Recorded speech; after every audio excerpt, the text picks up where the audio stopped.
Salam dan salam kita aturkan pada junjungan kita Nabi Muhammad sallallahu alaihi wasallam, serta keluarga dan para sahabat-sahabatnya, para tabi'in, tabi'in dan orang-orang yang mengikuti mereka sampai hingga akhir zaman nanti.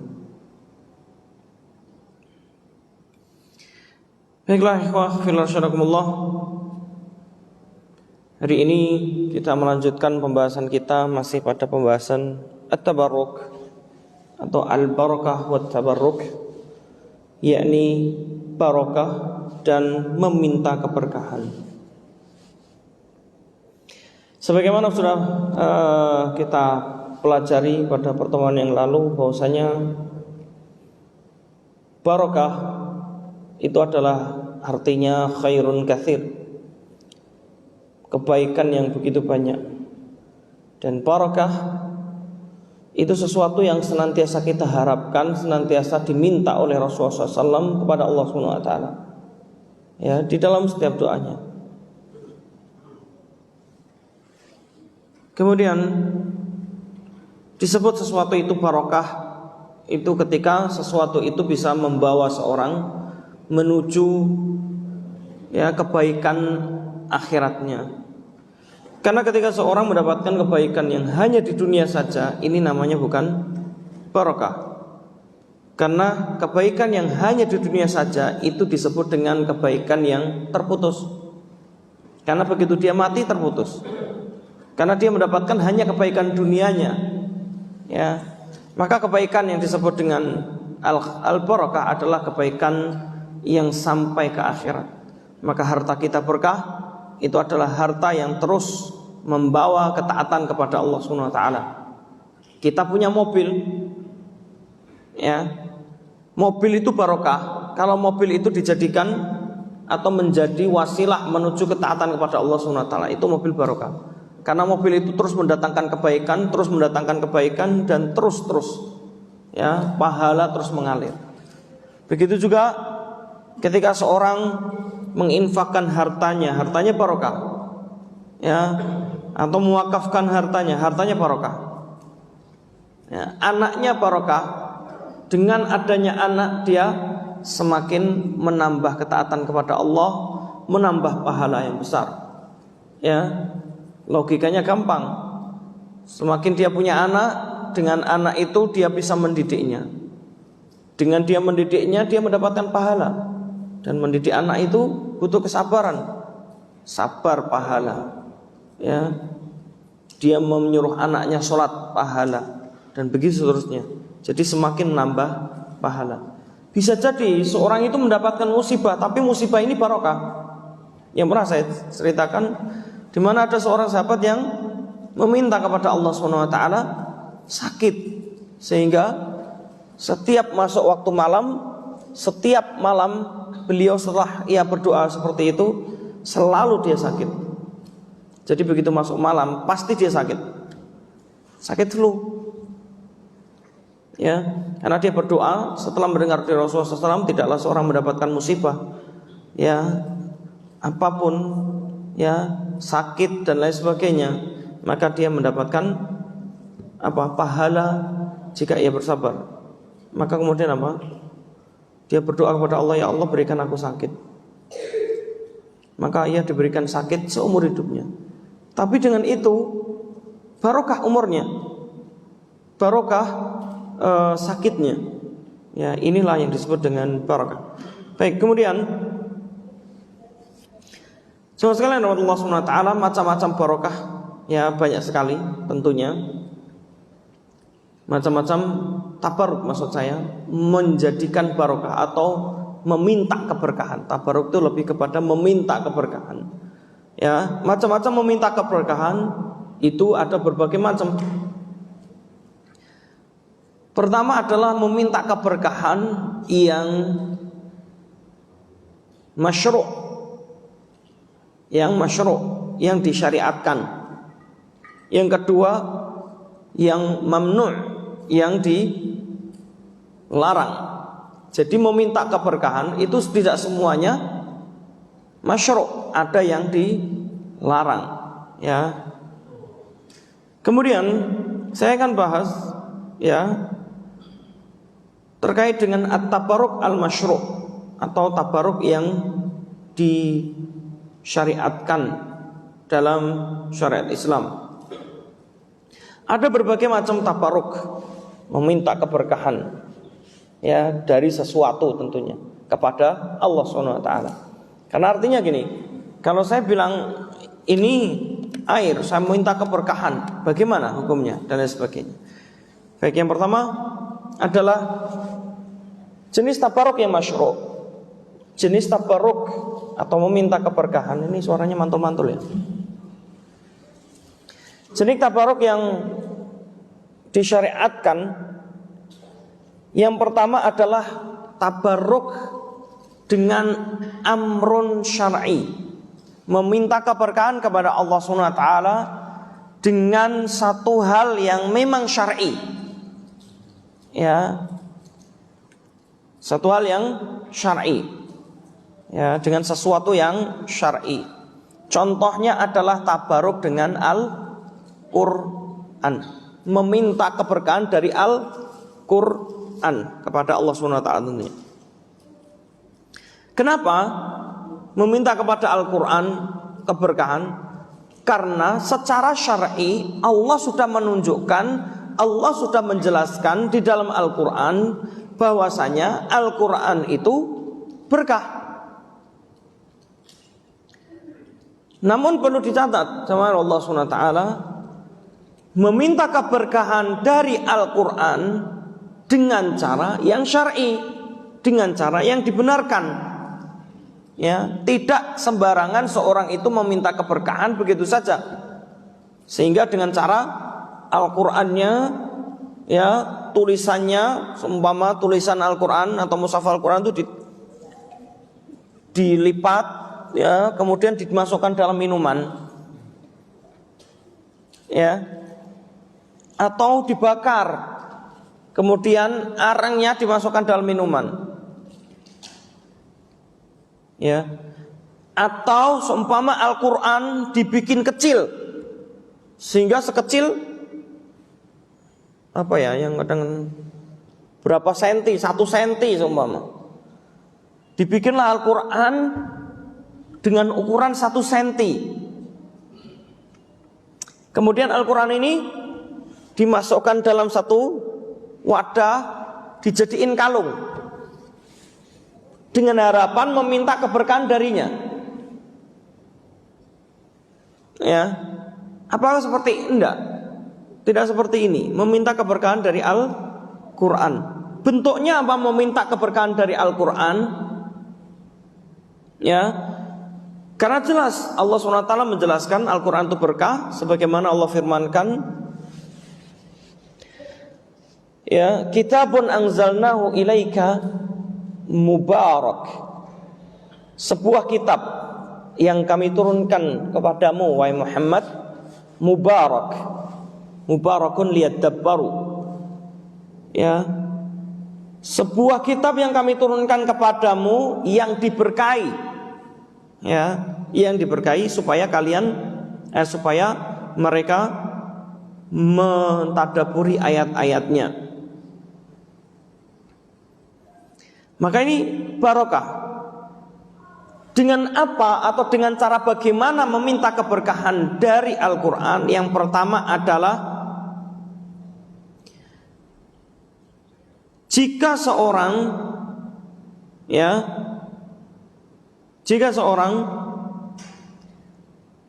menjadikan Al-Quran sebagai bacaannya, kemudian dia meminta keberkahan dengan membacanya, maka ini dibenarkan.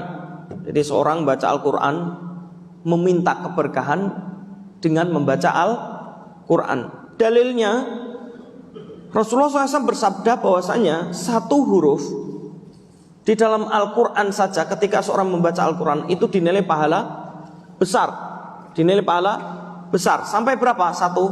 Satu berbanding 10. Ya, 1 berbanding 10. Ini yang pertama. Sehingga Al-Quran itu bukan hanya bacaan, sekedar bacaan saja, tapi membacanya itu mendatangkan keberkahan. Dalil yang lain yang menunjukkan bahwasanya Al-Quran dengan membacanya mendatangkan keberkahan, hadis Usaid ibnu Hudayr. Hadis Usaid ibnu Hudayr. Usaid ibnu Hudayr yang pernah membaca Al-Quran di malam hari bersama anaknya. Kemudian kisahnya begitu ya, dia lagi bawa anaknya, kemudian dia membawa unta gitu ya, unta apa kuda ya, saya lupa.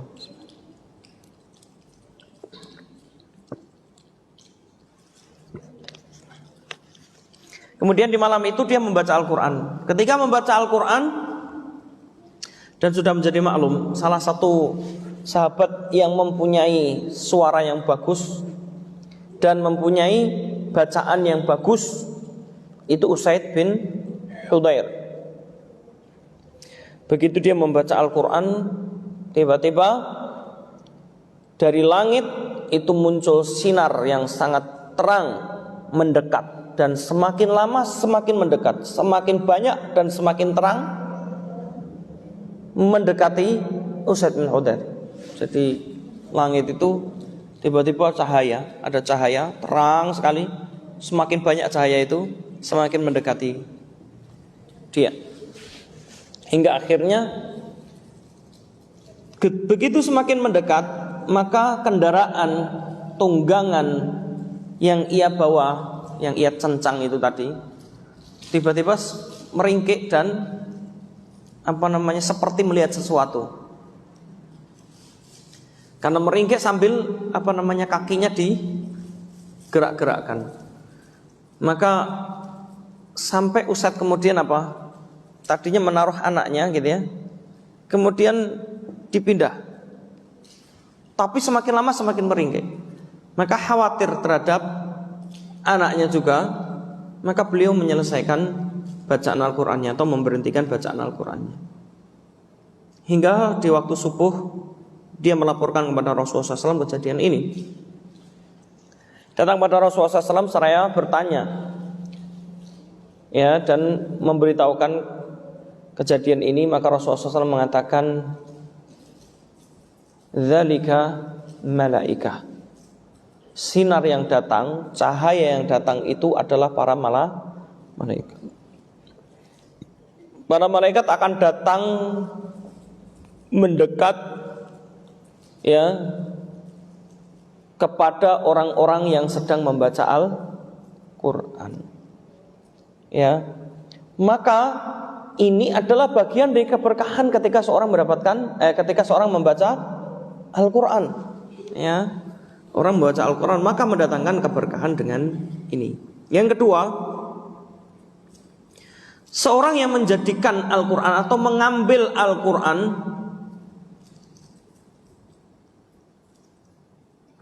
sebagai pedoman hidup. Seorang yang menjadikan Al-Quran sebagai pedoman hidup atau menjadikan Al-Quran sebagai pegangan atau undang-undangnya, ya, menjadi acuan hidupnya, maka Allah akan berikan keberkahan dalam hidupnya. Ini Al-Quran. Maka pada saat ia, ya, mendapatkan sesuatu yang membahayakannya, maka Allah akan selamatkan dengan itu. Ya, Allah akan selamatkan. Begitu juga ketika seorang dengan adanya dia menjadikan Al-Quran sebagai pedoman hidup, maka dia akan selamat hidupnya di dunia, ya, dan pasti selamat di akhirat. Orang kalau menjadikan Al-Quran sebagai pedoman hidupnya, standar hidupnya, makanya Rasulullah SAW orang yang paling barokah, karena akhlaknya, kehidupannya menggambarkan isi Al-Quran semuanya. Makanya kalau bahasanya Al-Quran dalam bentuk manusia hidup, itu ya Rasulullah SAW. Ketika ditanya Aisyah, ini sangat masyhur sekali hadisnya. Aisyah ditanya, Bagaimana akhlak Rasulullah SAW? Aisyah kemudian menjawab apa? Kana khuluquhul Quran. Akhlak Rasulullah SAW itu Al-Quran. Ya, satu contoh. Rasulullah itu orang yang paling menyambung tali silaturahim. Tidak ada yang lebih besar daripada Rasulullah SAW. Bahkan keluarga dari jalur ibu beliau, ya, dari jalur ibu beliau itu disambung. Makanya kalau antum buka nanti sejarah, ya, itu Rasulullah SAW ketika diancam di Mekah, diancam oleh orang-orang kafir Quraisy akan dibunuh, dan kemudian sebelum hijrah ini, ya, kemudian orang-orang itu sudah seluruh bani-bani di kalangan Quraisy, seluruh kabilah di kalangan Quraisy itu sudah bersatu. Makanya antum tahu ya, sebelum hijrah itu ketika Rasulullah SAW akan dibunuh, itu dengan apa? Setiap kabilah sepakat mengirimkan satu kesatrianya, ya, sehingga nanti kalau ada yang menuntut, kalau Rasulullah terbunuh, kemudian ada yang menuntut balas gitu ya. Karena biasa Pak, dulu orang-orang Arab itu punya kekeluargaan yang kuat. Jadi kalau ada yang saudaranya dibunuh, maka itu pasti balas dendam. Ya. Maka caranya begitu. Kalau ada yang mau nuntut, tidak bisa nuntut karena seluruh kabilah ada. Siapa yang bunuh? Maka kan makarnya gitu, mau dibunuh bareng-bareng. Kalau ada yang menuntut, wah, kabilah ini telah membunuh orang dari kabilah ini, jawabannya apa? Tidak bisa. Kabilah ini juga ada. Nggak bisa. Ada kabilah katakanlah Bani Hashim, Bani Abdul Muthalib atau Bani siapa, nggak bisa. Ini ada kesatrianya di sini, nggak bisa. Akhirnya apa? Sehingga harapan mereka dengan itu, maka Rasulullah terbunuh, sudah tidak ada yang menuntut balas. Tapi antum tahu siapa yang mengancam? Berkali-kali, ya, Rasulullah SAW diancam, dan siapa yang balas mengancam? Keluarga Rasulullah dari jalur ibunya, ya, dari jalur ibunya yang istilahnya kalau bahasa kita tuh sebenarnya keluarga yang agak lumayan jauh, dan tinggalnya nggak jauh, nggak di Mekah sih, ya. Itu sampai mengancam, seandainya keponakan kami ada yang membunuhnya, maka habis kita perang, gitu ya, bahasanya begitu. Ini jawab Allah SWT. Karena apa? Anda tahu? Karena Rasulullah SAW itu menyambung tali silaturahim dari jalur ibunya, bahkan orang-orang kerabat yang jauh. Bukan kerabat yang dekat, tapi kerabat yang jauh. Ya. Saya tanya, kalau kita punya ibu, saudara ibu, berarti apa? Paman, bibi kita, itu masih dekat. Sekarang kalau anaknya paman, sepupu kita dari ibu kita, masih dekat. Nah sekarang kalau anaknya dari sepupu, itu sudah mulai menjauh, dan bahkan sampai jauh kesekian, itu Rasulullah SAW kenal. Rasulullah kenal, ya. Bahkan makanya Umar bin Khattab itu dalam satu riwayat khutbah itu pernah memerintahkan orang itu untuk apa? Mengenal nasabnya.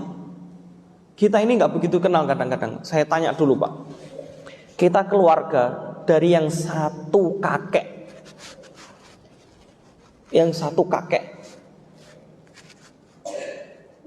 belum kakek yang kedua Pak. Rasulullah tuh sampai kakek yang ketiga, bahkan ke sekian. Kakek yang ke pertama aja kita masih kenal enggak? Oh, kakek dari bapak kenal, kakek dari ibu belum tentu. Ini kita, ya, kadang-kadang masih begitu. Kakek, ya, contoh kakek berarti apa? ibu. Ya, berarti jalur apa? Ibunya. Ya. Dia punya kakek dari ibunya. Satu. Kakek ini punya saudara-saudara. Kenal nggak sama kakek, saudara-saudara kakek? Saya aja nggak kenal, Pak. Benar. Saya nggak tahu. Nggak tahu. Karena nggak dikenalkan. Nggak pernah dikenalkan. Sehingga pernah saya ketemu, suatu ketika pernah ketemu, ya, di Surabaya, ketemu orang yang masih jalurnya satu kakek dari ibu saya. Jadi beliau ini, ya, anak dari adiknya kakek. Kemudian di Jakarta tiba-tiba ketemu juga, ya. Terus di Bekasi, gara-gara nyambung di Jakarta terus nyambung ke Bekasi. Itu senengnya bukan main. Nangis ketemu saya. Dia merasa saya itu keponakannya. Ini baru satu jalur. Padahal masih dekat, Pak, ini. Masih dekat. Ya. Ibu saya punya bapak, ya. Jadi sepupu ibu saya. Ibu saya punya bapak. Ya. Adik bapaknya yang perempuan itu punya anak. Nah, beliau ini anaknya. Enggak jauh. Begitu saya, oh anaknya ibu saya gitu ya. Dia langsung sampai kegirangan, Masya Allah. Senang sekali. Ya, saking senangnya itu anak saya tuh dikurangkul semua. Udah sini sampai Masya Allah, disiapkan berbagai macam itu. Karena dia merasa, keluarganya akhirnya ketemu. Padahal nggak pernah kenal, Pak. Sejak kecil saya nggak pernah dikenalkan sama beliau ini. Padahal umurnya sama ibu saya bukan di atas ibu saya, di bawahnya ibu saya. Artinya masih sempat ketemu. Artinya sama Allah SWT, kita tuh nggak begitu kadang. Ini baru satu jalur kakek loh, Pak. Belum kakek yang kedua, ketiga, keempat. Rasulullah SAW itu kenal semuanya. Makanya sampai disebutkan, kalau antum tahu, kenapa ketika setelah wahyu pertama turun, Rasulullah kan bingung mau ngapain ini. Rasulullah bingung mau ngapain. Akhirnya sampai muncul niatan untuk melemparkan dirinya dari atas gunung. Antum tahu, 2 kali beliau. Begitu mau melemparkan, ragu kan, mau melemparkan, kemudian dia meminta petunjuk kepada Allah lah istilahnya. Ini gimana kok nggak datang wahyu-wahyu selanjutnya? Saya mau harus gimana gitu, ngerti nggak? Begitu dia mendoakan, ada malaikat Jibril dalam bentuk aslinya. Ini salah satu Rasulullah SAW melihat malaikat Jibril dalam wujud asli. Langsung pingsan Rasulullah SAW melihat malaikat Jibril dalam wujud asli. Ngeri memang wujud aslinya malaikat Jibril itu. Udah gitu malaikat Jibril itu sayapnya itu memenuhi ufuk timur dan ufuk barat. Ya. Gigi taringan menjulang dari langit ke bumi. Gede sekali. Gimana enggak? Makanya Pak, pernah dengar ketika Abu Jahal mau melemparkan batu ketika Rasulullah SAW sedang sujud? Pernah dengar enggak? Atau pernah baca? Atau enggak pernah sama sekali? Musibah kalau enggak pernah. Ya, terhadap Rasulullah nggak kenal ini. Kalau nggak kenal bagaimana perjuangan Rasulullah SAW, itu nggak peduli dengan syariat Rasulullah. Betapa beratnya mengemban amanah ini Rasulullah SAW. Begitu mau dilempar begini, orang-orang kafir Quraisy yang lainnya udah nunggu, seneng ini udah. Tiba-tiba, kaget, batunya dilempar ke belakang, lari sekencang-kencangnya. Oh, Pak, gara-gara melihat malaikat Jibril. Tapi malaikat Jibril dia mengubah wujudnya menjadi seperti seekor unta. Tapi untanya bukan sembarang unta. Untanya gede. Abu Jahal mau dimakan. Ya. Begitu lari orang-orang kafir Quraisy yang dari jauhan melihat Abu Jahal begitu. Udah, ngapain Abu Jahal kayak orang gila? Lari ketakutan terbiri-biri. Ditanya, disamperin. Ya. Ngapain tadi kok malah Padahal kita udah seneng nih, wah, Abu Jahal udah bunuh Muhammad. Ternyata apa? Gimana saya mau melemparkan Muhammad? Sedangkan aku melihat di hadapanku, ya di hadapan Muhammad ini, atau di sampingnya itu ada seekor unta yang sangat besar yang akan memakanku. Jadi udah ngeri juga dia. Ya, ini contoh penjagaan Allah terhadap nabinya. Malaikat Jibril, ya, ini memang betul. Rasulullah langsung pingsan, takut, pingsan. Ya, ini Rasulullah SAW. Makanya di dalam Al-Quran disebutkan apa? Walaqad ra'ahu ya bil ufuqil mubin. Ya, itu ayatnya salah satunya. Baik, kembali kepada pembahasan. Ya. Sehingga kenapa Rasulullah SAW itu ya hidupnya berkah, waktunya semua berkah, karena Rasulullah SAW itu satu, hari-harinya diwarnai dengan bacaan Al-Quran. Dua, Rasulullah SAW itu kehidupannya adalah Al-Quran. Ya, kehidupannya Al-Quran. Ya, beliau selalu membawa Al-Quran kemana-mana ibaratnya. Silaturahim salah satunya yang saya contohkan tadi. Rasulullah SAW itu orang yang paling perhatian dengan ini. Al-Quran sangat mengisyaratkan, bukan hanya mengisyaratkan, Al-Quran memberikan peringatan keras terhadap masalah silaturahim. Satu, surat An-Nisa ayat pertama, ya ayyuhan nasu taqu rabbakumul ladzi khalaqakum min nafsin wahidah wa khalaqa minha zawjaha wa batha minhuma rijalan katsiran wa nisaa'a wattaqullaha alladzi, perhatikan, wattaqullaha alladzi tasaaluna bihi wal arham, takutlah kalian kepada Allah Subhanahu wa taala yang kalian senantiasa memintanya. Ya, wal arham, dan takutlah kalian akan rahim-rahim. Maksudnya apa? Jangan sampai kalian itu memutus silaturahim. Hadis yang diriwayatkan dari berbagai periwayatan, hadis dari riwayat Bukhari saja tentang silaturahim, fadilahnya, kemudian bahaya memutus silaturahim dan lain sebagainya, itu sudah berapa? Banyak sekali. Ya, saya contohkan. Rasulullah SAW pernah mengatakan, ketika Allah SWT selesai menciptakan seluruh makhluk, datanglah rahim. Ini disebutkan. Datanglah rahim. Ini riwayat Bukhari. Rahim datang kepada Allah Subhanahu wa taala seraya meminta kepada Allah, ya Allah, mabi atau mali, apa yang aku dapatkan?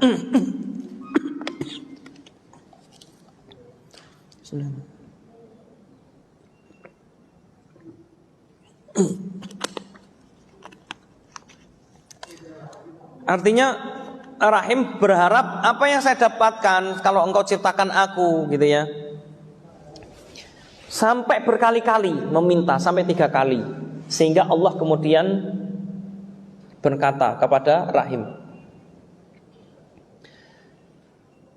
tidakkah cukup aku menyambung orang yang menyambungmu, dan aku memutus orang yang memutusmu? Maka kemudian rahim berkata, bala ya Rabb, tentu wahai Rabb, sudah cukup. Ini artinya rahim puas dengan apa yang diberikan oleh Allah SWT. Nah, ini rahim. Karena disebutkan dalam hadis yang lain, rahim akan datang kepada Allah bersaksi, orang-orang yang telah memutuskan silaturahim, dan dia akan melaporkannya kepada Allah SWT. Fulan telah memutusku ya Allah, fulan telah memutusku. Sebaliknya, orang yang telah menyambung silaturahim maka akan dilaporkan dan disaksikan akan hal tersebut di hadapan Allah SWT oleh rahim. Makanya kalau orang memutus silaturahim, hidupnya tidak bakal berkah selama-lamanya sampai dia menyambungnya. Jangankan hidup berkah. Rasulullah SAW mengatakan apa? Oh, banyak sekali hadis ini, ratusan, banyak sekali. Ya, kalau tidak bisa dikatakan ratusan, saya karena nggak tahu secara persisnya. Puluhan. Yang saya dapatkan saja sudah sekitar 20 hadis lebih. Ya, yang saya hafal tentang silaturahim. Disebutkan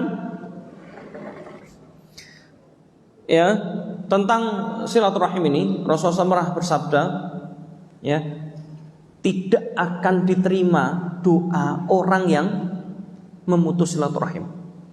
Doa orang yang memutus silaturahim itu tidak akan pernah diterima sampai dia menyambungnya.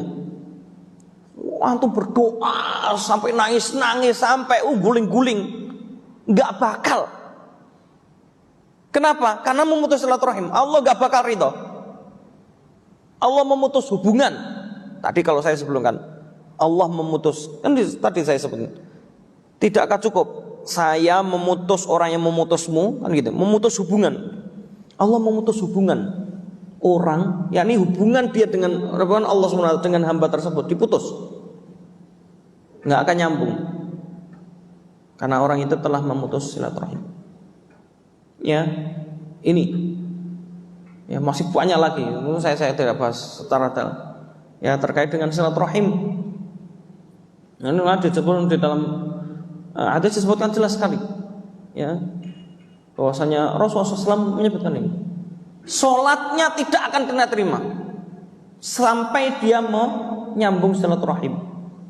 Coba Pak, kita udah sholat capek-capek, kita aja yang seandainya ada orang yang tidak memutus silaturahim, dia udah benar-benar belum tentu diterima. Ini memutus silaturahim, gak bakal diterima sholatnya. Coba. Ya, kadang-kadang kita ini silaturahim tentunya kaitan dengan hubungan rahim, ya Pak, hubungan rahim. Sama saudara kita nggak pernah nyambung, malah diem-dieman, gara-gara harta warisan kakak adik saling membenci. Nyata ada berkali-kali saya itu dapat curhatan, datang, ada yang sampai datang ke rumah, ya, minta datang ke rumah karena saya nggak bisa menjelaskan lewat telepon saat kapan saya ada waktu. Ya silahkan, saya bilang gitu. Kapan saat ada waktu, saya kemudian ada waktu datang ke rumah. Beberapa orang, ada yang nelpon berjam-jam, ya, gara-gara harta warisan, berantem sama saudaranya sendiri, ada yang sama pamannya, dan lain sebagainya. Silaturahim jadi putus. Naudzubillahi min dzalik. Ini masya Allah ya Pak. Kadang-kadang dunia itu menjadikan orang buta.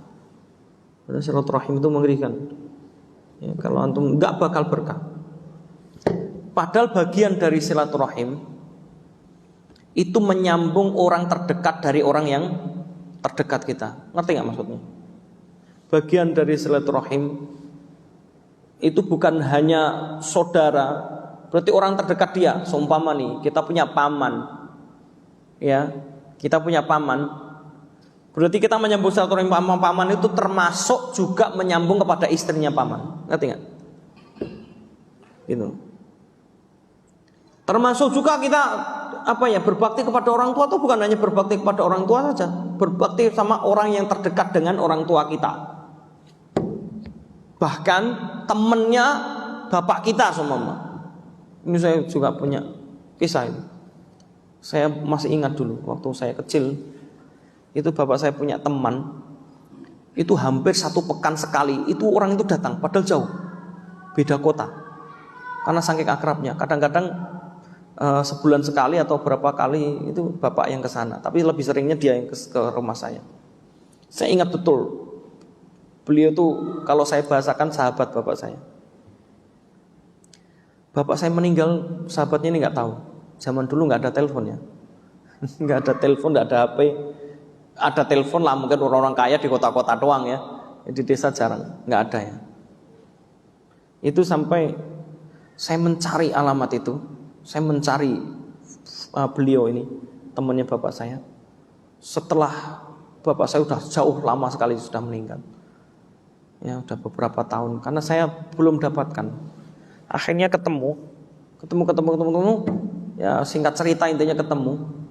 Kemudian saya datang ke rumah beliau, saya cium tangannya, karena beliau sudah tua. Saya cium tangannya, masih hidup alhamdulillah. Karena Masya Allah salah satu keunikannya, beliau ini sahabat bapak saya. Nama istrinya sama dengan nama ibu saya, sama persis. Ya, itu salah satu keunikannya. Kemudian saya cium tangannya, terus saya bilang, ini siapa? Saya anaknya bapak saya. Bapak saya namanya Pak Muhin.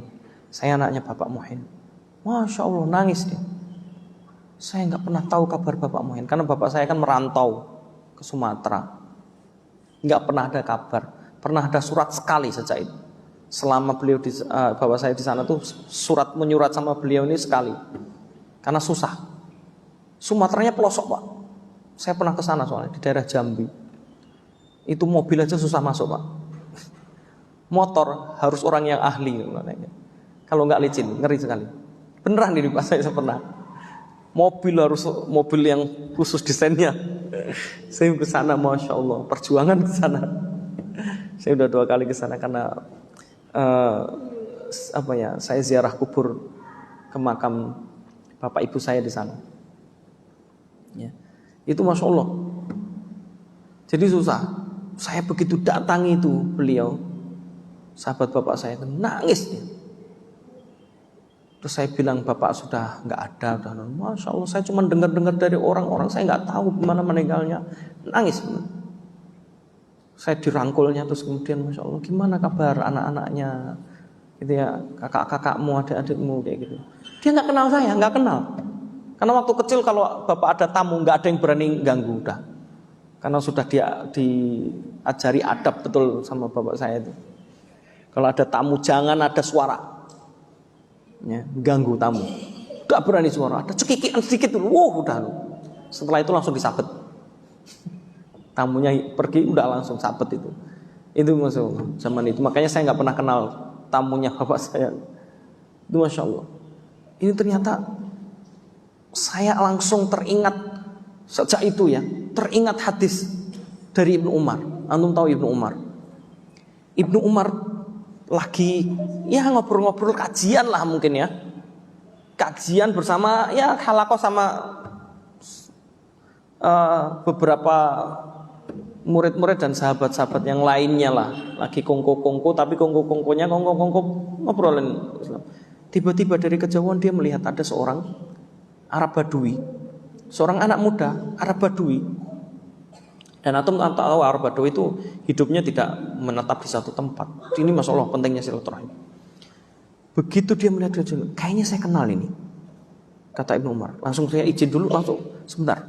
Disamperin tuh Arab Badui. Alasta fulan bin fulan? Dia tanya dulu memastikan. Bukankah kamu? Karena ini menunjukkan, tahu nggak kenapa Ibnu Umar memastikan? Ibnu Umar kenalnya waktu kecil, gitu ya, waktu kecil, sama-sama kecil gitu ya. Kemudian sudah muda, sudah agak pangkling lah bahasanya. Bukankah engkau fulan bin fulan? Iya, saya fulan bin fulan. Masya Allah, kata Ibnu Umar. Langsung dikasih keledai. Antum tahu ya? Unta apa keledai ya? Keledai seingat saya. Kalau saya salah mohon maaf ya. Saya baca hadis ini belum lumayan lama. Dikasih tunggangan lah intinya, dikasih tunggangan.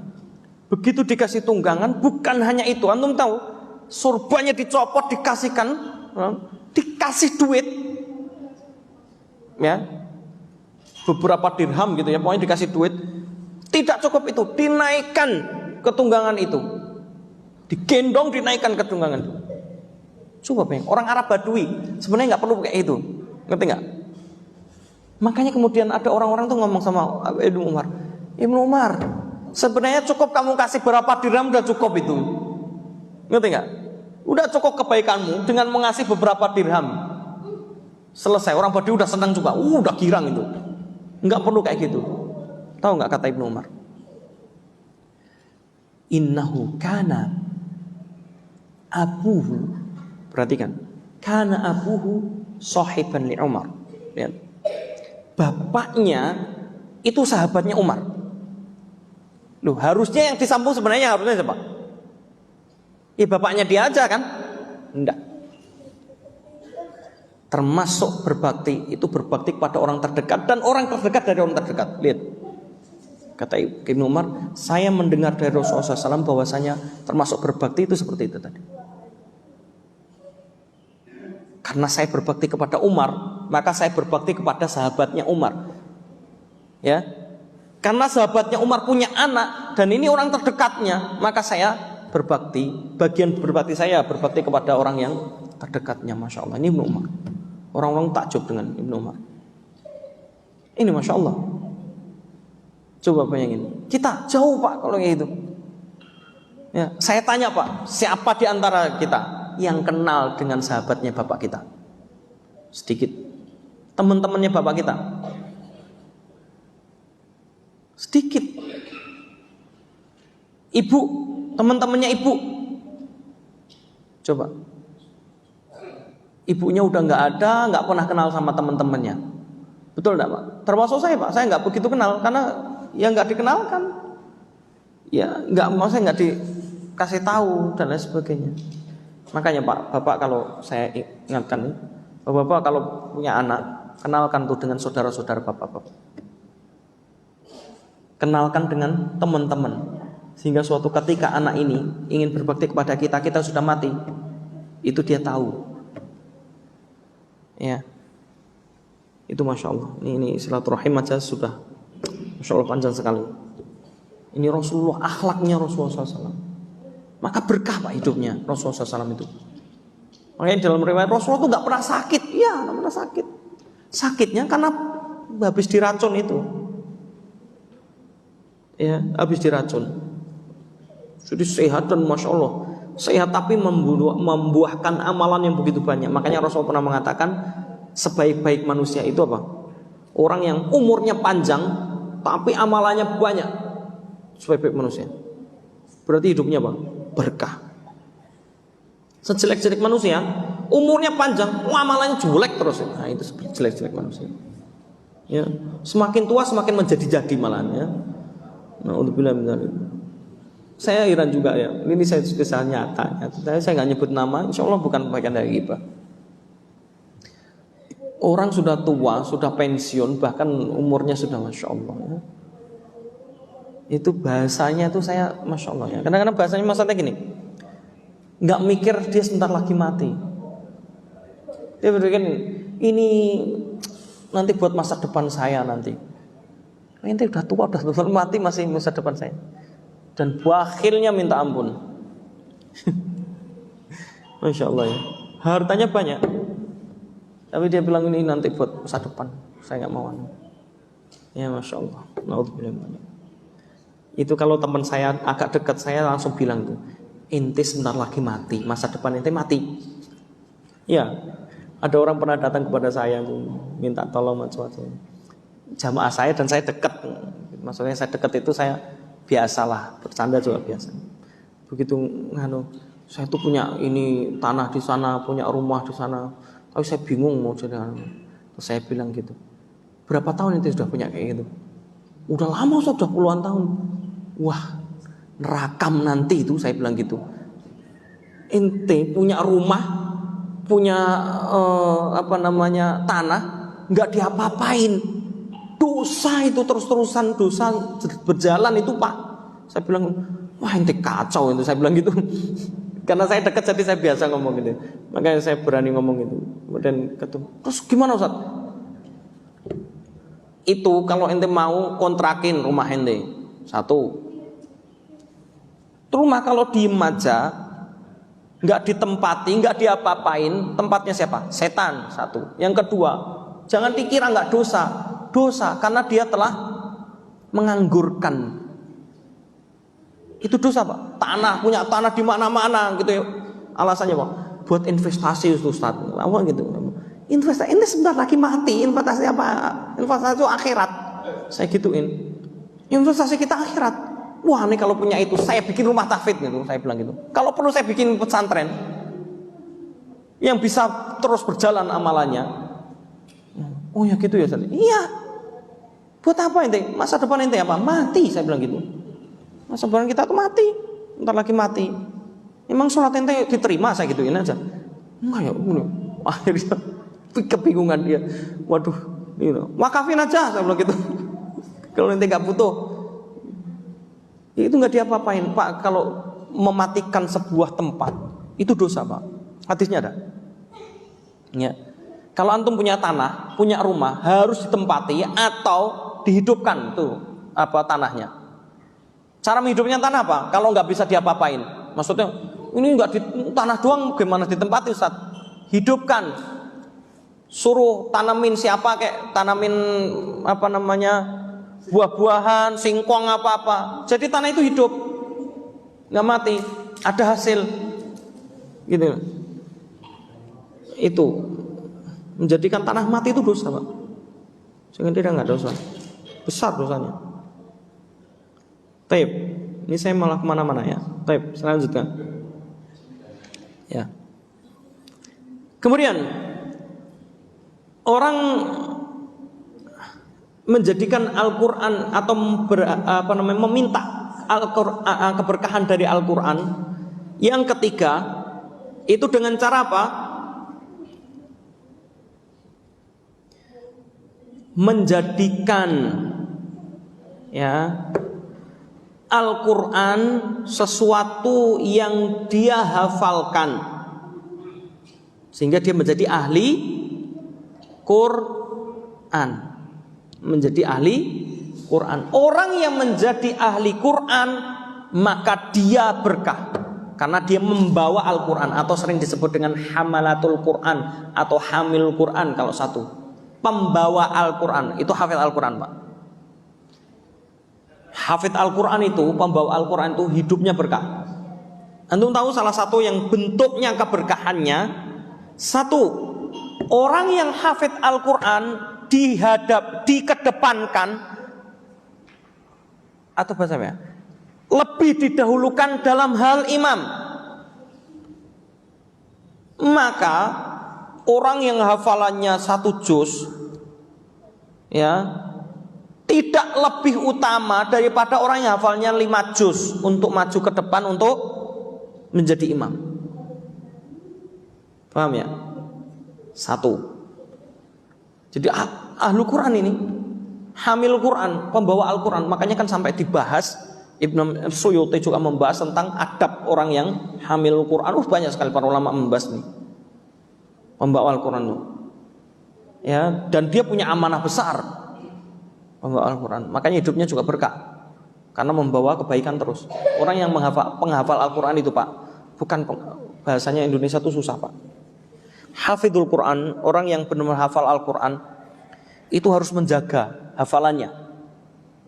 Harus menjaga hafalannya. Salah satu amanahnya harus menjaga hafalannya. Kalau kelupaan dari hafalannya, dia dosa Pak. Seorang orang yang nggak hafal Al-Quran merasa, oh alhamdulillah saya nggak hafal Al-Quran. Jangan tidak nggak dosa nggak hafal Al-Quran itu. Beneran nih saya ngomong. Orang yang melupakan Al-Quran, salah satu ayat Al-Quran, lupa padahal dia hafal, itu dosa. Ya tentu dosanya tidak sebagaimana dosa zina. Dosa itu bertingkat. Ya, paham ya maksudnya? Dosa, bagian dari dosa. Nah orang kalau nggak pernah ngapal Al-Quran, tambah besar dosanya. Ya, minimal Pak, saya selalu bilang minimal Pak, berusaha menghafal. Saya sudah ngafal Ustaz. 1 ayat berpekan-pekan itu nggak hafal-hafal. Yang penting ngafal, ya. Daripada nggak ngafal sama sekali. Nggak pernah ngafal. Alasannya Pak, nggak ada waktu. Loh, waktu antum buat apa? Sibuk kerja Ustaz. Kerja itu dunia, mencari dunia. Ya antum cari untuk dunia apa akhirat? Kan gampang. Akhirat itu tujuan, dunia itu sekedar fasilitas, sekedar buat fasilitas menuju akhirat, itu doang. Ya ini, insyaallah ya. Maka hamil Quran itu satu, dia lebih didepankan. Hadis Bukhari, hadis Muslim, Ibnu Majah dan lain sebagainya, banyak sekali. Ya, hadis berkaitan dengan ini. Annahu yuqaddam, dia didahulukan. Itu berkah jadinya. Yang kedua, seorang yang hafid Al-Quran, jenazahnya lebih didahulukan untuk dikuburkan daripada yang lainnya. Jadi seumpama gini, antum masih ingat perang Uhud ya? Ini gampangnya pada saat perang Uhud. Perang Uhud itu ada sekitar 70 orang hafid Al-Quran mati syahid di peperangan Uhud. Maka yang didahulukan untuk dikuburkan yang mana dulu? Yang hafid Al-Quran dulu. Ini ada yang gugur, yang mati syahid ada sekitar 100 sekian semua. Yang 70 hafid Al-Quran, maka 70 ini didahulukan dulu. Yang lain nanti. Tuh lihat. Sampai meninggalnya pun masih mendatangkan keberkahan. Hebat sekali ya Al-Quran. Ini satu. Yang kedua. Yang ketiga. Hadis tadi yang disebutkan, hadis Jabir, hadis diriwayatkan oleh Bukhari ya, orang yang meninggal yang hafal Al-Quran itu lebih didahulukan. Selanjutnya yang ketiga,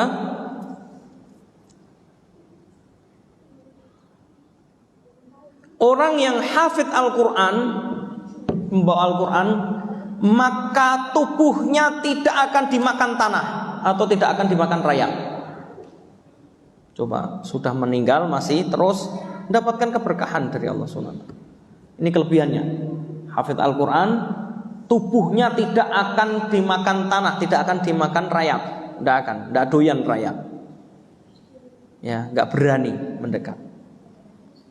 Selanjutnya, orang yang hafid Al-Quran, pembawa Al-Quran, hamil Quran, dia bisa memberikan syafaat kepada 10 anggota keluarganya. Coba, siapa yang nggak mau punya anak hafid Al-Quran? Jangankan anak kita menjadi hafid Al-Quran itu, Masya Allah lebih mantap lagi ya. Kemudian disebutkan hafid Al-Quran dan pembawa Al-Quran itu di dalam hadis disebutkan, dan antum sudah sangat masyhur sekali, Allah akan meninggikan derajat orang tersebut di dunia dan di akhirat. Di akhirat sebagaimana di dalam hadis riwayat Bukhari, riwayat Tirmidzi, kemudian Abu Dawud dan yang lainnya, banyak sekali dari hadis Abdullah bin Amr bin As radhiyallahu anhuma, ya, orang yang hafid Al-Quran, yuqalu li ahli Al-Quran, dikatakan kepada ahli Quran, iqra warattil kama kunta turattilu fid dunya fa inna manzilataka fil jannati fi akhiri ayatin taqra'uha. Baca dan tartilkan sebagaimana kamu dulu mentartilkan di dunia. Hafid Al-Quran itu Pak, menjaga itu paling lama itu 3 hari khatam Pak. Itu paling lama Pak. Kalau enggak mesti lupa. Itu standar itu. Ya, saya melihat banyak sekali orang-orang rata-rata begitu. Makanya ponakan saya yang hafal Al-Quran itu saya pernah tanya juga sama. Ngapalin berapa kalau kamu merojaan? Katanya om, kalau maksudnya paling enggak itu 3 hari khatam. Jadi 1 hari 10 juz. Dia lebih sering 2 hari khatam. Seringnya dia 2 hari khatam. Gimana tuh bacanya? Oh, orang tuh mesti akan diberkahi oleh Allah SWT waktunya. Bisa aja. Dia sambil ngomong adiknya, sambil ngafalin, sambil nyapu, sambil apa. Nah, salah satu kelebihan ahli Quran, banyak ya salah satunya. Salah satu kelebihan Al-Quran, itu orang yang ahli Quran itu boleh membaca dalam kondisi apapun. Sambil lari pagi dia semua, sambil ngafal Al-Quran boleh. Ya. Sambil latihan taekwondo atau apa gitu ya, boleh. Ya, itu kelebihannya. Ya, dia menjaga hafalannya. Ya benar. Maka paling enggak itu 3 hari khatam. Kalau lebih dari itu, pasti ada yang lupa katanya. Pasti ada yang lupa. Ada yang kelupaan sedikit lah. Ya. 3 hari hatam, 3 hari hatam, 3 hari hatam mesti. Itu paling lambat itu. Kadang-kadang 2 hari hatam atau sekali 1 hari hatam. Masya Allah. Kita berapa hari hatam? Setahun sekali. Masya Allah ya. Jadi gampang aja. Makanya sibukkan diri kita itu melihat diri kita daripada melihat orang lain. Itu Masya Allah nanti akan semakin kita tuh termotivasi. Wallahi. Gak usah banyak lihat, wah fulan gini. Nanti ujung-ujung jelek-jelekin dan ujung-ujungnya apa? Sombong kita. Ya, sibukkan diri untuk melihat diri kita loh. Saya sholat masih nggak jelas gini, sholat masih mikirin kemana-mana gitu ya. Masya Allah ini. Karena kalau Ibnu Qudamah kan bilang gitu, indikasi orang itu hatinya selamat, hatinya sehat itu apa? Kalau dengar panggilan Allah, rasa bahagianya paling bahagia. Allahu Akbar, Allahu Akbar. Dia langsung, Masya Allah, senang. Allahu Akbar, malah dia, aduh. Nah ini indikasi lemahnya iman kita. Indikasinya yang lainnya apa? Kalau orang sholat, lagi sholat, rasanya pengen berlama-lama, karena mumpung ketemu Allah, pengennya lama. Baru dibaca 1 surat, baru baca surat Al-Buruj, padahal Al-Buruj itu 1 halaman, 1 halaman ya. Al-Buruj orang sudah, ya Allah, harusnya Al-Buruj itu dibagi 2 gitu. Insya Allah. Kenapa saudara? Ya itu iman kita, indikasi iman kita tuh masih sakit. Kalau belum bisa dikatakan mati, karena masih sholat, berarti masih sakit lah. Tapi sakitnya sudah parah ini. Iya, kalau kata Ibnu Qayyim al-Jauziyah itu benar. Ini sakitnya udah parah kalau benar-benar kayak gini. Maka hati-hati. Nauzubillah min dzalik. Baik. Ini ya.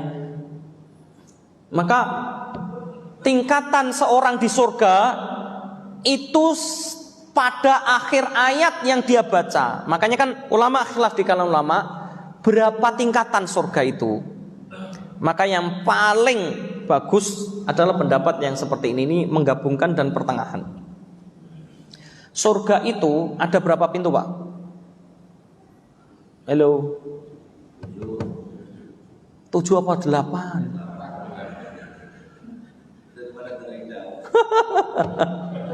Ada 8 pintu. Pintunya ada 8. Gampang, Pak.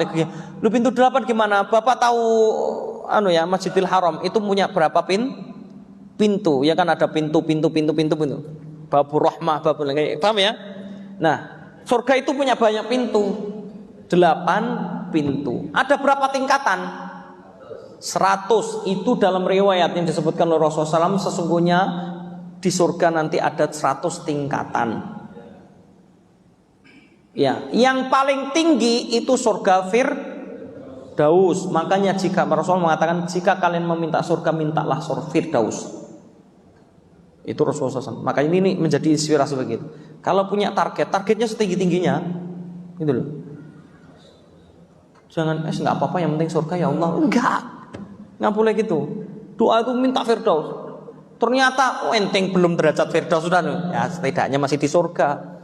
Kalau ya Allah nggak apa-apa lah, surga yang paling bawah juga nggak apa-apa. Dapatnya neraka malah jadinya. Nggak, maksudnya ini, ya kalau minta tuh tinggi-tingginya gitu loh targetnya. Nah ini sehingga sampai disebutkan oleh Rasulullah SAW itu 100 tingkatan. Terus dengan ini gimana? Kata Rasulullah juga di hadis ini bahwasanya apa?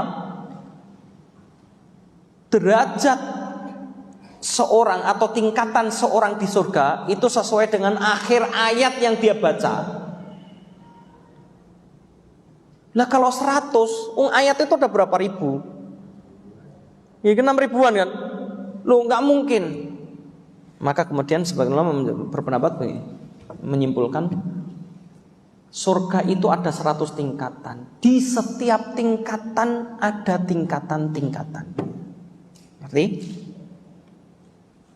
Makanya Rasulullah berada di surga Firdaus. Tapi Rasulullah punya tempat tersendiri, tingkat tersendiri yang berada di bawah arsy, yang disebut tempat itu adalah wasilah. Paham ya? Bisa difahami? Sehingga tingkatan di surga kalau ditotal itu sejumlah ayat dalam Al-Qur'an. Wallahu a'lam bishawab. Ini ya. Sehingga ini Masya Allah, orang ahli Quran berarti tingkatannya paling tinggi. Ya, subhanallah ya. Semoga kita termasuk ahli Quran dan anak keturunan kita. Oke, itu adalah bagian dari tadi ya, kalau keberkahan ahli Quran. Baik. Selanjutnya termasuk terakhir, Pak. Biar enggak resah. Udah jam 6 kurang. Terakhir, salah satu keberkahan dari Al-Quran, kita meminta keberkahan dari Al-Quran itu dengan cara bagaimana? Menjadikan Al-Quran sebagai syifa atau obat. Menjadikan Al-Quran sebagai apa? Obat. Ini mendatangkan keberkahan. Yakni apa? Baik obat hati maupun obat fisik. Obat hati jelas, syifa'un linnasi lima fis sudur dalam ayat ya. Sebagai obat yang ada yang di dalam dada. Ya, wallahu a'lam bishawab. Ini jelas adalah penyakit hati. Ya. Ini dengan bacaan Al-Qur'an. Ya, makanya kalau ada orang marah, bacain Al-Qur'an, ruqyah sekalian ini.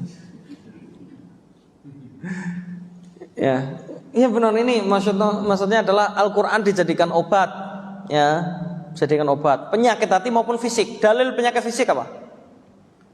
Dalil fisik untuk mengobati fisik. Hadis segerombolan sahabat, ya, sekelompok sahabat yang dalam perjalanan kemudian istirahat di suatu perkampungan. Kemudian meminta bantuan kepada mereka penduduk kampung untuk perbekalan, yakni minuman dan makanan. Tapi fa'abau, mereka tidak mau ngasih. Akhirnya mereka kemudian singgah di suatu pohon atau suatu tempat teduh, kemudian mereka istirahat di situ. Begitu istirahat sejenak, tiba-tiba ada utusan dari suku itu, suku kampung itu datang. Adakah di antara kalian, saya berkata, adakah di antara kalian yang bisa mengobati orang yang tersengat kalajengking? Ya, berarti kalajengkingnya beracun, Pak. Ya, bukan sekedar tersengat kalajengking. Kalau yang beracun berarti dan mohon maaf ya, Pak. Memang hikmahnya besar. Hewan-hewan padang pasir itu, Pak, itu lebih mengerikan daripada hewan-hewan di yang lainnya. Ular padang pasir juga mematikan sekali. Ya, itu sudah antum maklum. Makanya Rasulullah pernah disengat kalajengking lagi sholat. Rasulullah lagi sholat, makanya Rasulullah melaknatnya. Semoga Allah melaknatmu karena engkau telah menyengat nabinya sedang sholat. Makanya kemudian apa? Muncul syariat dari Allah membunuh kalajengking dan kelabang. Al-aqraban itu dibunuh. Ya, salah satu yang harus dibunuh itu kalajengking. Jangan kalajengking, harus dibunuh. Ular juga. Al-aswadan, sering disebut aswadan itu ular dan kelabang kalajengking. Ya, itu diperintahkan untuk dibunuh. Bukan malah dipelihara, Pak. Ya, dibunuh ular itu karena membahayakan. Ya. Tapi dengan tata cara yang disyariatkan oleh Rasulullah SAW, bukan langsung asal dibunuh ya. Nah, langsung asal dibunuh. Karena bisa jadi ular itu ternyata bukan ular gitu ya. Enggak, ular itu bisa jadi ular-ularan, yakni jin ya. Jadi golongan jin. Makanya Rasulullah SAW ketika membunuh jangan langsung dibunuh. Gitu ya. Ada tata caranya atau syariatnya. Kemudian apa? Kemudian ada seorang sahabat berdiri seraya mengatakan, saya bisa saya bisa. Maka kemudian, ayo kamu datang ikut. Kepala sukunya tersengat kalajengking tadi. Ya, kepala sukunya ya. Tadi minta bantuan nggak mau, sekarang minta bantuan kita, gitu kan? Makanya terus sebelum itu dia bilang gini, apa upahnya jika saya bisa mengobati? Maka jawabnya, engkau akan mendapatkan apa yang kau minta. Maka dia langsung minta kesempatan. Saya minta sekian kambing, wanu dan lain sebagainya. Ya, engkau akan dapatkan yang kau minta. Begitu datang, dia bacakan Al-Fatihah, Pak. Dia tiupkan, diludahkan, bukan dicuh pakai ludah tenanan, beneran enggak. Anu ya caranya ya, diruqyah. Dia bacakan surat Al-Fatihah. Kemudian diusap di tempat yang tersengat, di kakinya. Dengan izin Allah sembuh. Langsung dapat hadiah banyak. Begitu dapat hadiah banyak, teman-temannya juga mau.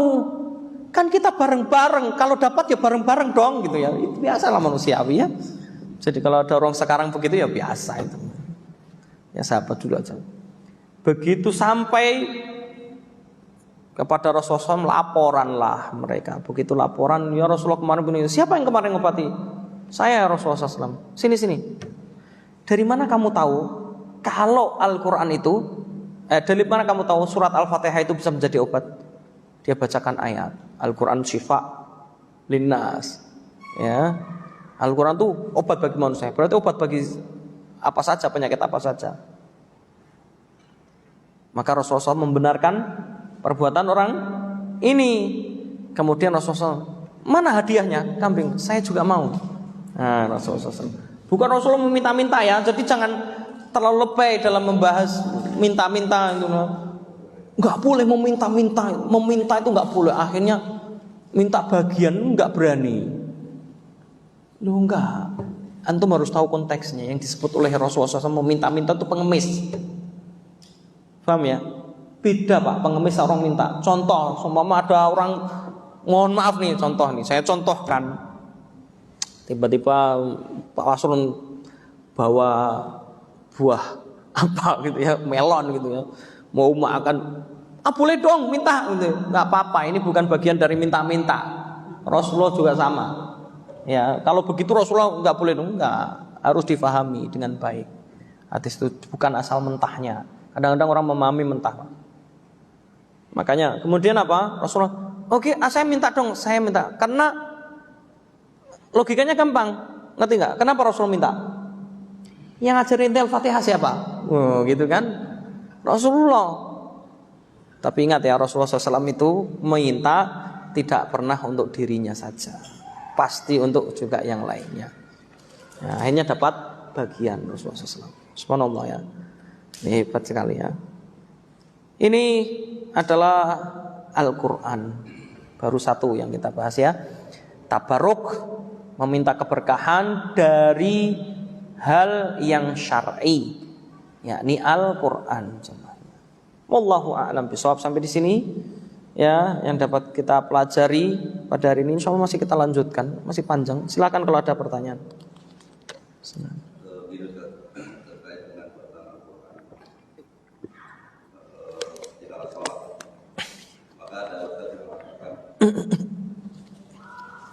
Baca Al-Quran dalam panjang-panjang karena harus melihat jamaahnya juga, ada yang tua, ada yang buru-buru gitu. Nah, seperti itu kadang ingin membaca lebih lama, paling tidak satu halaman itu ringan dengan itu gitu. Buru-buru nih gitu. Gimana? Kalau buru-buru nggak usah sholat, gampang aja. Karena nggak boleh orang sholat buru-buru. Nggak, saya mau sampaikan ini. Kayaknya bahasanya ini banget, pragmatis banget gitu ya. Enggak ya, orang harus lihat jamaahnya, ya benar. Tapi perhatikan hadisnya. Makanya saya bilang orang memahami hadis itu mentah. Satu, hadis ini terkait dengan siapa? Mu'ad bin Jabal.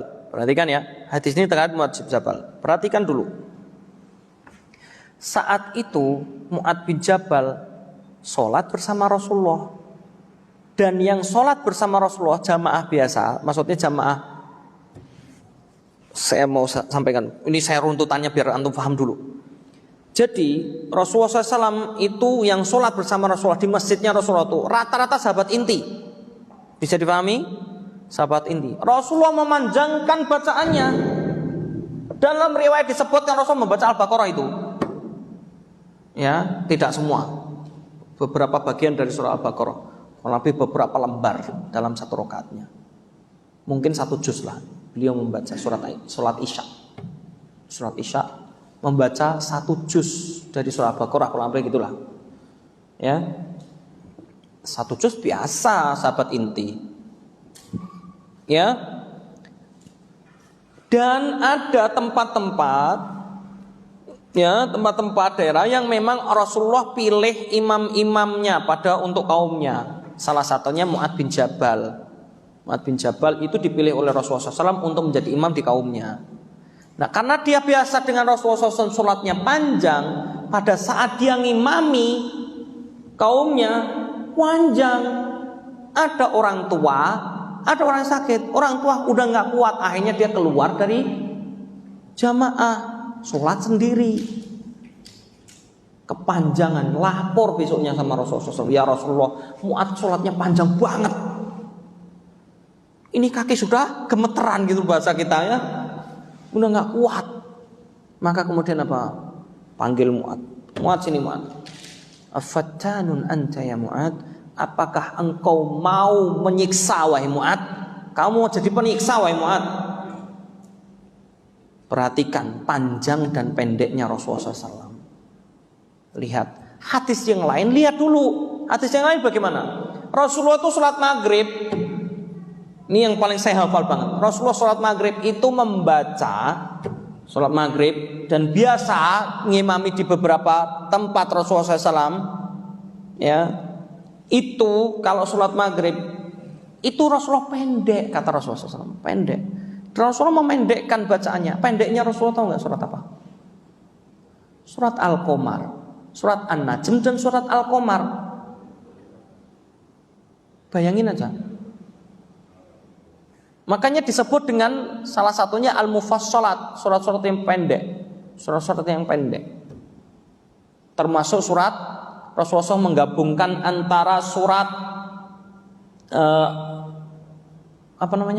surat Al-Mursalat dengan surat An-Naba, 1 rakaat. Itu 1 rakaat, itu pendeknya Rasulullah SAW loh. Ya. Jadi Mu'adz itu tadinya apa? Maksud Mu'adz memanjangkan? Karena dia ingin mencontoh Rasulullah. Dia pernah sholat sama Rasulullah SAW panjang sekali, dan itu tidak selalu Rasulullah panjang itu kalau sholat wajib. Pernah sholat yang panjang yaitu pada saat Mu'adz ikut itu. Wah, pengen lah ngikut Rasulullah SAW sholat panjang isyanya sampai 1 juz. Ya, itu padahal sholatnya Rasulullah SAW itu tidak sepanjang itu biasanya. Rasulullah SAW tidak. Dan Rasulullah selalu melihat, oh sahabat inti semua. Meskipun ada yang tua tapi sahabat inti pasti kuat. Imannya kuat Pak. Kalau imannya kuat tuh pasti kuat Pak. Kenapa orang tua nggak kuat tuh? Karena imannya belum kuat. Iya, kekuatan iman tuh mendatangkan kekuatan fisik. Itu Ibnu Qayyim al-Jauziyah mengatakan. Nah, hadis menunjukkan itu. Ya, maka kemudian apa? Sholat panjang Rasulullah SAW. Melihat ada sahabat yang nggak inti 1, Rasulullah pasti akan memendekkan. Pendeknya Rasulullah seperti itu. Nggak pernah Rasulullah pendek-pendek banget, enggak. Sekarang gampang, Rasulullah sholat subuh di hari Jumat baca surat apa? Subuh Jumat apa? Sunahnya surat As-Sajdah dan surat Al-Insan. As-Sajdah di rakaat pertama, Al-Insan rakaat kedua. Itu Rasulullah SAW biasanya. Coba bayangin, itu panjang loh Pak. Ya, saya baca itu banyak yang dehem biasanya. Ya, tapi lama-lama takut. Saya panjangin sekalian kalau saya. Karena saya tahu, saya biasanya saya lihat. Makanya kenapa fungsinya seorang imam itu sawu sufuwakum, itu lihat semuanya jemaah. Ngerti nggak Pak maksudnya? Supaya tahu, oh itu ada yang nggak kuat, itu ada yang nggak, gitu loh. Jadi dia akan bisa ngukur jamaahnya. Itu seorang imam gitu. Ya. Jadi panjangnya itu tidak gitu. Kalau tadi kependekan, Pak. Iya pendek tadi. Ya, saya sengaja agak telat Pak. Enggak, anak saya lagi sakit. Jadi saya mau pergi nggak bisa, anak lagi sakit. Jadi begitu saya sudah mulai bisa tidur, saya bisa pergi, langsung pergi cepet-cepet. Ya makanya terus udah mepet adzan tadi saya berangkat, makanya agak telat. Jadi mohon maaf ya. Itu sih. Jadi seorang itu baca nggak apa-apa Pak. Antum baca abasa 1 rakaat. Ya. Padahal Rasul kalau maghrib tuh nggak pernah panjang-panjang. Ya segitu tadi. Rasul pendek. Pendeknya apa? An-Najm Al-Qamar. An-Najm dibagi menjadi 4 aja orang udah teriak. Kalau sekarang. Ya, iya beneran. An-Najm. An-Najm itu berapa lembar? 1 lembar sedikit ya. 1 lembar lebih ya. Itu Masya Allah. Itu gak ada apa-apanya. Itu pendeknya Rasulullah SAW. Menggabungkan Al-Mursalat Al-Naba itu pendeknya Rasulullah. Ya, makanya antum bisa merenungkan hadis Aisyah yang mengatakan Rasulullah sholat rakaat fajar, sunnah fajar sebelum subuh. Itu begitu Aisyah melihat sholatnya Rasul, kok pendek sekali. Nggak tahu saya, bahasa Aisyah kan gitu. La adri amqar al-Fatihah amla. Ngerti nggak? Bahasa Aisyah tuh saya nggak tahu apakah membaca Al-Fatihah atau enggak, saking pendeknya. Karena yang dibaca Rasulullah SAW apa? Suratnya Al-Kafirun sama Al-Ikhlas. Kita itu andalan. Ya, Al-Kafirun sama Al-Ikhlas. Jadi seakan-akan saking pendeknya Aisyah tuh membahasakan Rasulullah membaca Al-Fatihah atau enggak sih, saking pendeknya. Coba, itu kalau kita nggak bakal ngomong kayak gitu Pak. Kalau standar kita, ngerti nggak Pak? Ini, makanya kalau antum dengarkan Rasulullah SAW surat taraweh sepanjang itu, 3 surat panjang-panjang, itu 1 rakaat, itu para sahabat sudah terkondisikan, udah biasa. Itu pun surat taraweh. Kalau saya berani sholat tarawih dipanjangin. Kalau masih ada yang protes, ente duduk aja kalau nggak kuat. Saya gituin. Karena kalau sholat sunnah kalau nggak kuat boleh duduk. Tapi kalau anak muda sampai duduk terlalu. Ya. Oh saya sudah 40 tahun Rasulullah SAW diutus umur berapa? 40 tahun. Mulai ada syariat tarawih umur berapa? Nah, hitung sendiri. Rasul sudah umur pensiun Pak. Kalau bahasanya gampang. Rasulullah udah umur pensiun aja masih kuat. Ya. Gampang. Cuma kita terlalu apa ya? Ya itu tadilah. Kembali kepada sini Pak. Semakin ini kuat, insya Allah kuat. Memang berat. Saya ngomong gini bukan berarti saya yang terbaik, enggak. Ya, saya hanya menyampaikan apa yang disampaikan oleh Rasulullah SAW dari hadis-hadis. Ya, tapi kita berusaha untuk yang terbaik. Ya, makanya kalau taraweh itu saya pengennya panjang. Kalau ada yang protes, udahlah nggak usah ngundang saya bilang ini. Saya nggak butuh apa-apa dari antum. Saya cuma butuh sholat panjang, gitu ya. Saya cari yang masjid-masjid yang panjang, jarang tapi ada jauh. Aduh, kejauhan kita sampai sana udah nggak sempat macam-macam. Ya, saya kalau lagi libur taraweh, Ramadan kemarin tuh saya pengen ngeliburkan sudah 5 slot itu saya bikin libur. Tapi ada aja nggak bisa jadinya. Padahal saya pengen libur, pengen kemana-mana gitu ya. Jadi makmum tuh lebih enak pokoknya. Nggak mikir macam-macam. Mikir ayat enak. Tinggal menikmati bacaan imam. Beneran. Sangat menikmati. Ya, saya seneng kalau yang panjang, tarawehnya panjang tuh saya seneng. Saya cari. Di sini panjang nggak? Ya besok kalau taraweh dipanjangin Pak. Targetnya setiap malam Jumat, malam Sabtu, malam Ahad 1 juz 1 malam. Itu targetnya kalau bisa. Paling enggak minimal gitu ya, malam libur lah gitu paling enggak. Kalau saya gitu, saya aja. Ya beneran, saya yang menikmati kemarin cuma di 2 tempat saya. Karena hampir 1 juz satu malam. Selesai setengah 10, yang satunya selesai jam 10. Cuma beneran. Sholatnya 23 rakaat. 23 rakaat. Ya, biar seperti di Mekah katanya. Oke, siap. 23 rakaat. Udah gitu, saya kalau 23 rakaat suruh 7 menit, enggak usah lah. Saya bilang gitu. Enggak Ustaz, sini enggak, terserah Ustaz. Terserah Ustaznya. Kalau panjang, kalau cepat-cepat gitu malah enggak kita pakai. Enggak mau kita. Udah. Sholat, Masya Allah saya menikmati betul. Sambil ngulang hafalan.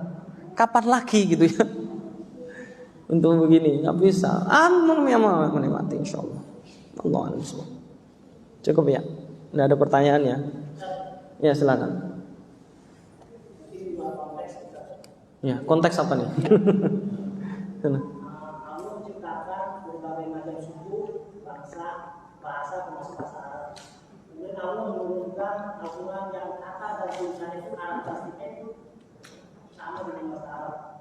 Yang saya tanyakan adalah pada hari kiamat apakah interaksi Allah dengan makhluknya itu menggunakan bahasa Arab? Bagaimana penjelasan secara spesifik? Ya. Ulama berbeda pendapat tentang bahasa paling kuno. Satu, ada yang mengatakan bahasa Ibrani, ada yang mengatakan bahasa Arab dan lain sebagainya. Wallahu a'lam bishawab. Yang kedua, ada perbedaan pendapat di kalangan ulama apa bahasa yang digunakan oleh Allah SWT dengan Nabi Adam komunikasi di surga. Ini saya jelaskan dulu. Karena hadis Rasulullah mengatakan bahasa surga adalah bahasa Arab. Yang Allah pilih sebagai bahasa di surga adalah bahasa Arab. Sedangkan Nabi Adam waktu itu di surga bersama ya makhluk-makhluk yang lain, para malaikat. Pakai bahasa apa? Itu khilaf dengan ulama. Yang kalau kita runtut lagi tidak ada sumber yang pasti. Paham ya? Wallahu a'lam bishawab tentang itu. Kemudian, kalau pertanyaannya adalah bahasa yang dipakai nanti komunikasi di akhirat pakai bahasa apa? Kalau melihat hadis Rasulullah SAW bahwasanya Allah memilih sebagai bahasa Arab sebagai bahasa akhirat, yakni bahasa surga dan sebagainya, maka sebagian besar ulama berpendapat bahwasanya bahasa nanti yang dipakai semuanya dengan bahasa Arab, termasuk bahasa ketika seorang berada di alam kuburnya. Oke, pertanyaan di alam kubur itu dengan memakai bahasa apa? Bahasa Arab. Ya. Pertanyaannya apa? Man rabbuka, gitu kan? Nah, itu pakai bahasa Arab. Wallahu a'lam bishawab. Sebagaimana disebutkan pendapat para ulama. Berdalil pada bahwasanya hadis yang mengatakan bahwasanya nanti bahasa komunikasi di surga adalah bahasa Arab.